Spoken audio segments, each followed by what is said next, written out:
అందరికీ నమస్కారం అండి. నేను doctor Rangaraman, senior medical oncologist, Medicover cancer institute, Nellore. Cancer అవగాహన గురించి మాట్లాడేదానికి నేను మీ ముందుకు వచ్చాను.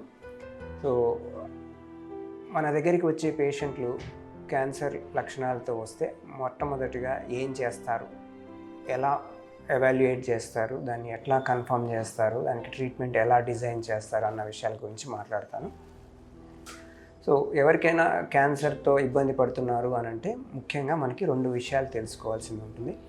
ఒకటి, ఎంత క్యాన్సర్ ఉంటుంది అంటే ఏ స్టేజ్లో ఉంది, అలాగే జబ్బు లక్షణాలు, ఎటువంటి క్యాన్సర్ ఉంది.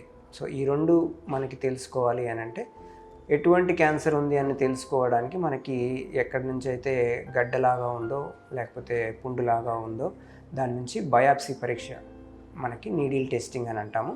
సో ఈ బయాప్సీ పరీక్ష చేస్తేనే మనకి క్యాన్సర్ అనేది నిర్ధారణ అవుతుంది. అలాగే ఒకసారి అది క్యాన్సర్ అని నిర్ధారణ అయిన తర్వాత మనకు అది దాని స్థితిగతి ఎంత వ్యాపించింది, దాని స్టేజ్ ఎలా ఉంది అన్న దాని గురించి body scanning, whole body PET CT scanning అనేది చేయడం జరుగుతూ ఉంటుంది. సో మనకి జబ్బు ఎక్కడ ఉంది, ఎంత స్టేజ్లో ఉంది, ఈ 2 విషయాలు తెలిస్తేనే మనకి ఏం ట్రీట్మెంట్ చేయాలి, ఎంతకాలం చేయాలి అన్నది మనకి విషయం క్లారిటీ వస్తుంది.